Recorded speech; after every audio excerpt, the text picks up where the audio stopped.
Hi guys, welcome to another episode of Life Journeys with Georgina Njogu. Today I'm hosting the lovely Sharon Korir. She's the founder of Save a Woman Fistula Foundation.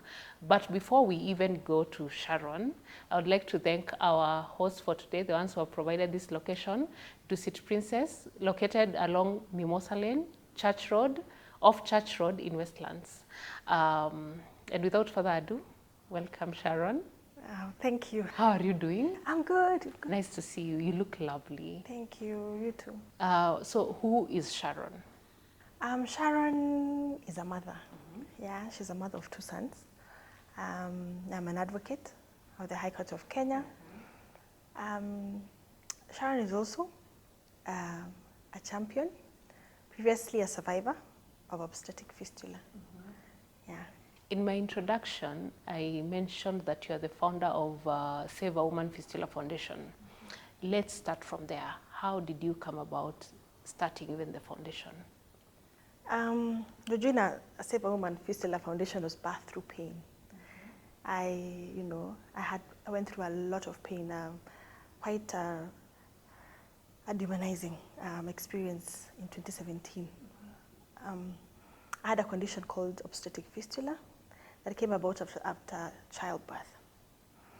And once I got the surgery and the whole healing process, God gave me the burden to set up Save a Woman Fistula Foundation. Okay. How did you find out that what you're struggling with at that point was fistula? How did you realize? At the time when I was in hospital, I didn't even know I had fistula, to be honest. I was in hospital, my baby had complications after delivery, 21 days, trying to see him in the nursery, trying to, see whether I can get milk. I was really going through a hard time. And at the time, I remember going to see the nurse, telling her, how come when I go to the nursery to see my son, there's a funny noise that I'm hearing in my vagina, And then of course, there's the noise that you hear, that you wonder, what is it that I'm farting, and naturally we're able to hold fat. And then back to that, even previously before the farting, I remember during the labor, the doctor came, induced me. I further labored even longer than usual, and I gave birth on my own. So I thought, what is the connection between that labor as compared to this delivery? What is different compared to my first child? So many questions, but I didn't know. I was stressed. My son. This was your second child. It's my second child. And you didn't face this with your Exactly. So I'm wondering what's the change, and slowly baby got through blood exchange, doctors, pediatrician. You can imagine the procedures and the like, and eventually when we were discharged. 21 days in hospital, after 29 days in hospital. So when I got home and started feeding very well to try and get back my baby's immunity, is when I realized, how come stool is coming out of my vagina and I'm unable to control urine? To be honest, Georgina, I was in shock. I thought I'd gone through postnatal depression. How can you have on your sanitary towel poop coming out of the vagina? Ideally, it should be on the rectum side, isn't it? Slowly, I didn't tell anybody. A day at a time, trying to breastfeed the baby. Then I'm seeing that the discharge is not normal, the urine, the smell. And after 6 weeks in that state, yes, is when I called my sister-in-law. She's a nurse in Kenyatta, and I told her, this is what I'm going through. It's not easy. I don't know whether it's normal. Is it that I've gone crazy? So many things. And she told me she suspects I have fistula. So the next question is, what is this fistula? So she was like, what you do, just check out Citizen TV.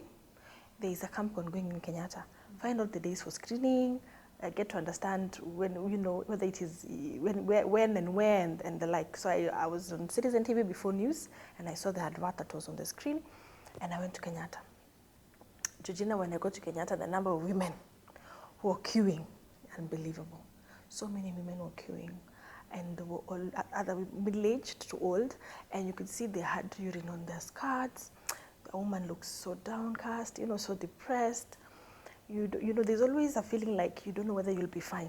Some sort of trauma. Yeah. I was on the queue with them. We queued, and eventually I saw the doctor, and they screened me, and they actually told me I have rectovaginal fistula, 4th degree tear. So the next question is, what is fistula, what is rectovaginal fistula for thick tear. Yeah. So I asked the doctor that at the screening, so what do I do?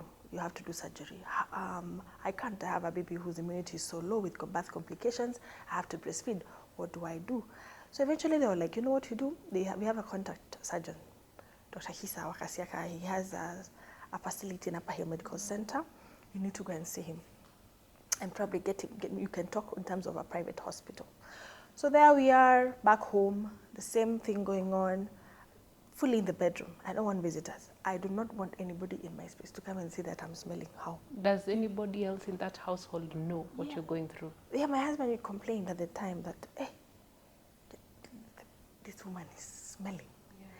Yeah. Bedroom haikaliki, you know, like this stench. Yes. You can imagine, you know, the smell of urine and feces. And at the time you're in between trying to hold the baby because of colic, and you're trying to rush to the toilet to change and sanitary pad and to clean up. And then the saddest part is that our vaginas are designed to be dry and discreet. So we are here, you have infections, UTI infections, you're itchy, you're smelling. It was a very, very difficult point. You don't know where to, who to tell, you don't know what to do. I only mentioned it to my sister-in-law at the time. And even then after that referral now is when I saw Dr. Hisa in the private clinic. And he was very encouraging. You know, he took time. He drew a diagram and told me, this is your vagina. It has stone all the way. So instead of having the vagina on its own and the rectum, now you have the two organs. The two organs have become one. Hence the interchange of organs, hence the fatting as you walk. Yes. Somebody can think you're not able to hold fat. It's the air space. And also the uncontrollable urine that came along with it. So he told me the only way out is now to reconstruct the vagina and the rectum so that you can go back to the way it used to be. And he really explained to me that it's a very invasive procedure, but however, with a lot of cleaning and rest and eating well, yeah, medication, it will all be fine. So I took that option, of course. I went through the surgery. I went through the 6 months of healing. 6 months of healing is how you clean. It's the way you're supposed to clean to make sure the water enters into the vaginal muscles, yeah, as compared to just the normal hot water bath that we normally do when we give birth, and the sponging and whatever we do. So I did that, and no sex for 6 months, of course, for all the women who go through the surgery until you're fully recovered. So once I was fully recovered, it was about around COVID season is now. I had healed psychologically. Initially, I couldn't even mention the word fistula. I was so sore. I was so hurt. Like, what is it? Is it that did I do something wrong? Yes. Is it a way of God is punishing me or something? Have I been bewitched? What are these experiences that I've never seen or heard? Because in our curriculum in it, you've never heard about fistula. True. If you go to law school, we were in law school. We never ever had any fistula conversations or any, health clinics that you'd hear, like the way we normally have free BMI, free word, free conversations on just awareness of something. We never got to do that on fistula. I've not had any doctor or hospitals that are doing that for free. Nothing completely. And so for me, it was a first to hear about the condition, to get to understand what it is and the procedure that gets to treatment. It was a whole first experience. And then I remember I tried to Google. I couldn't get anybody who has gone through the same experience. So it was basically more of me and Dr. Hisa and the team in his clinic who really walked with me through the journey, the psychosocial aspect. To a point now, I was completely fine and I recovered. And then during the COVID, I got my YouTube channel, In the Closet with Sharon Korir. That's when I started doing all the conversations fistula. Sorry to take you back, kidogo. Did this cause a strain in your marriage at this point, those 6 weeks before you revealed and knew what was going on? How did your husband react? Did it cause a strain? Yeah, of course it did, because he wondered, imagine you're a man, you have no clue about fistula, you're coming home to your woman, the bedroom is all smelly. Is it that you become there's always a perception after you have a baby, you stay indoors, your concentration is on the baby, you tend to concentrate more on the baby as opposed to ourselves as moms. So there's an aspect of I have let loose, I have nimejiachilia, of course, and the house is the bedroom is just. So we had issues at the time, of course, and it was very, then of course, it brought a strain for sure in our marriage, a great strain. And for those who may not know, because now we have covered your bases, but I know there are some people who don't know what is fistula. How does just one day a lady is fine, the next day she has fistula? What is fistula? How do people get it? What are the symptoms? Yeah.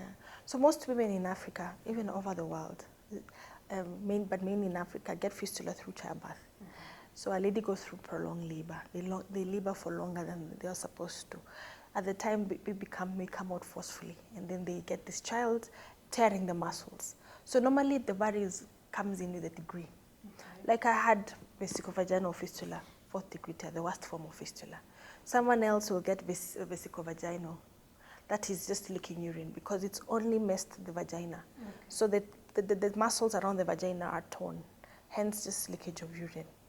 Another one would probably say the muscles are torn, but on a very light level. So that brings about incontinence, where you'll find if somebody's asleep the following day in the morning and their beddings are completely wet, so you'd wonder what is this light causing. Or maybe you'd find someone has taken a bath and she's all fine and not smelly. All of a sudden when she does the housework, kitchen work and the like, there's a smell like urine. So that incontinence is still a fistula. So, and all this is basically the only way out to overcome is through surgery.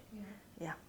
And for the many women that are affected, do you think there's enough education about fistula, especially in Kenya, and not only Nairobi, even outside Nairobi? Watu wenye wako mashinani? I would say for a fact is that normally the government has tried to awareness creation and other stakeholders. However, there is need to be more proactive in that, because you'll find that many women still don't know what fistula is in the marginalized areas. You'll find women who have suffered the condition and they have no clue what it is. 2 weeks ago, I got a call from a lady in Eldoret, and she told me she had me on Citizen when I'm Kebomba show, and she's tried to dress me up on social media, and she's realizing what I had is what she has, and she's lived with it for 16 years.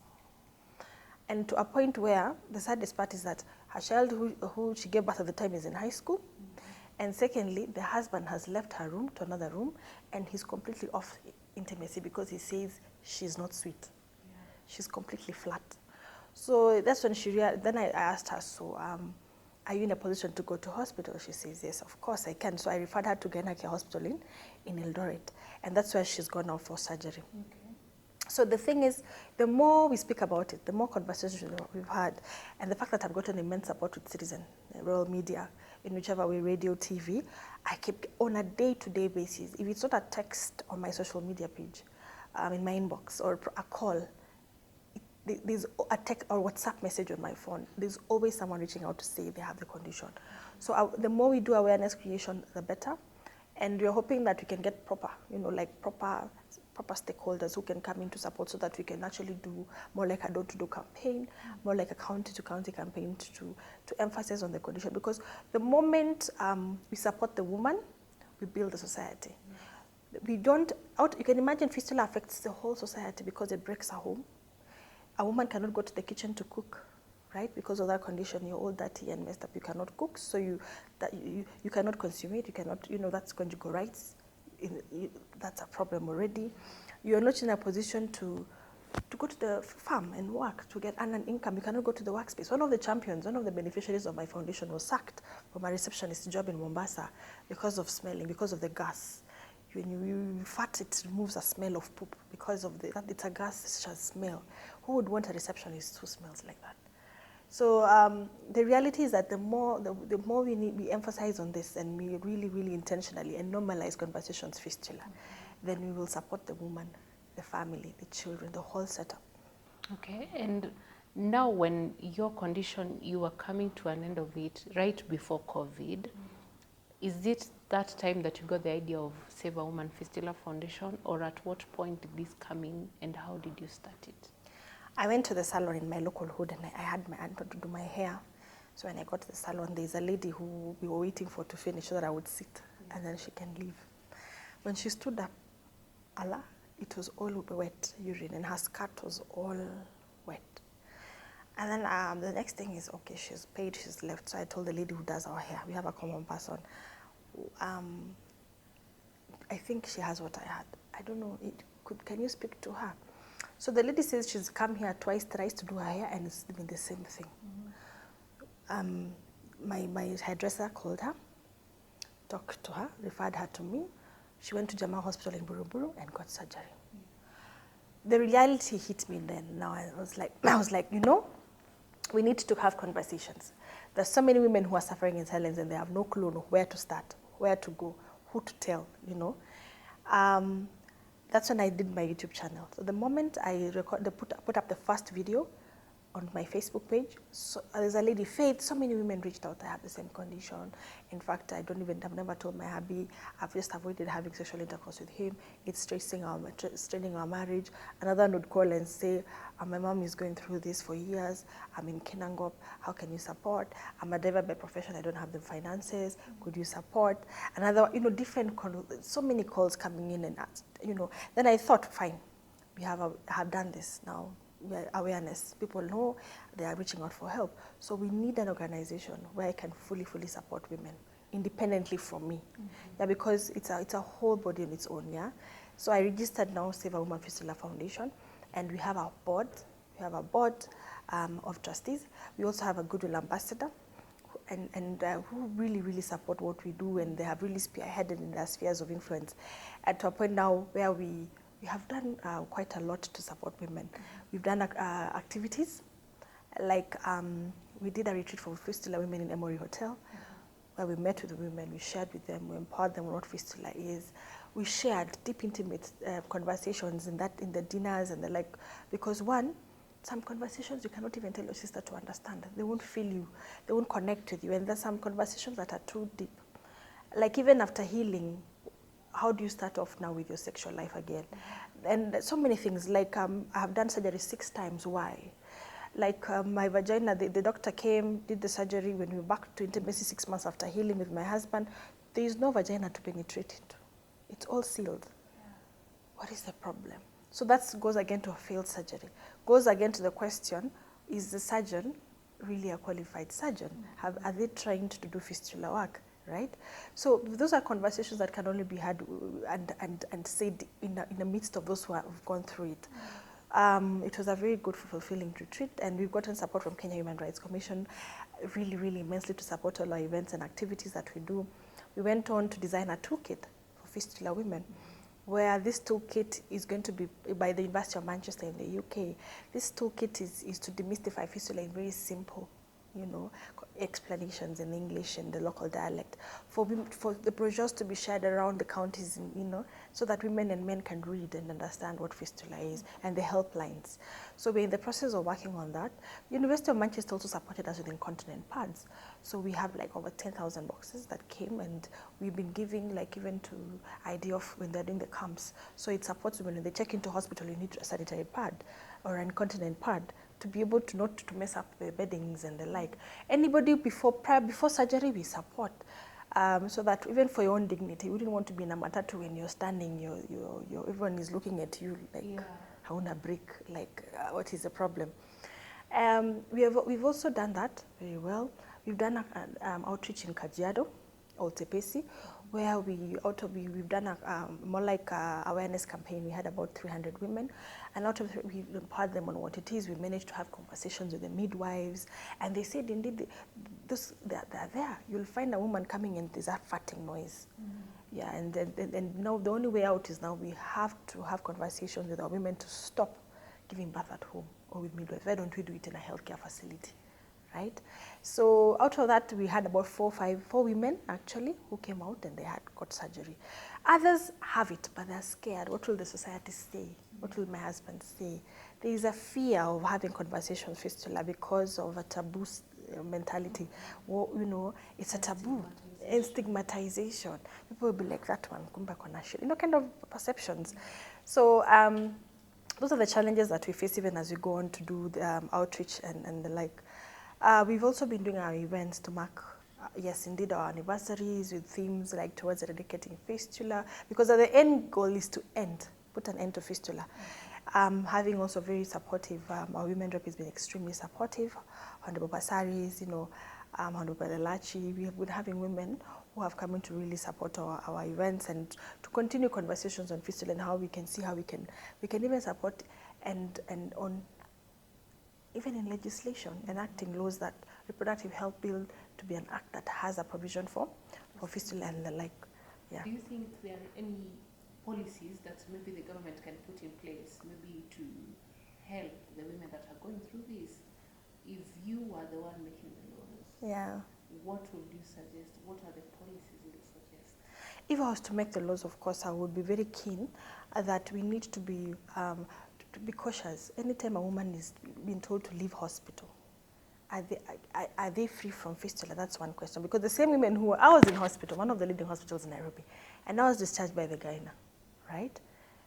How come I had the fistula and the gyna couldn't? Exactly. So the question comes in. They need to have a serious training, maybe in the 7-year, 6-year degree course in the University of Nairobi or whichever university you pursue medicine, so that they can be very keen to detect what a fistula is. Or even when the government should even sponsor them to do masters, right? In the or PhDs in the University of Manchester and the like, so that they are qualified surgeons who are trained purposely for fistula work. And then also how they remunerate the monies that they pay, the salaries they pay our surgeons. They should really up that. And probably also an allocation of some amount of money from the Ministry of Health to support fistula programs would also be very viable for our women. And what else can be done maybe to reach the women in those areas that are hard to access? There is no information, maybe, like deep in shags. Yeah. What can be done? How do you even, you yourself with the foundation, how do you enlighten people on such things and make them realize it's not bad to go through this and there's a way we can treat it? Mm-hmm. So those are the conversations that we've been having with Honorable Basaris and the Kenya Human Rights Commission, where we want to have a workshop before the end of the year that we'll have all the women reps for 7 counties to have in here within Nairobi. Mm-hmm. They all come for the workshop, and then we discuss ways in which we can be able to partner with every county and have, conferences or seminars, or you can say a campaign in every county, so that women are able to be enlightened, and from them they can be able to be supported. Because once the woman knows, there are partners also who give free surgeries. Yeah, there are hospitals that offer free surgeries, yeah, that we've also partnered with.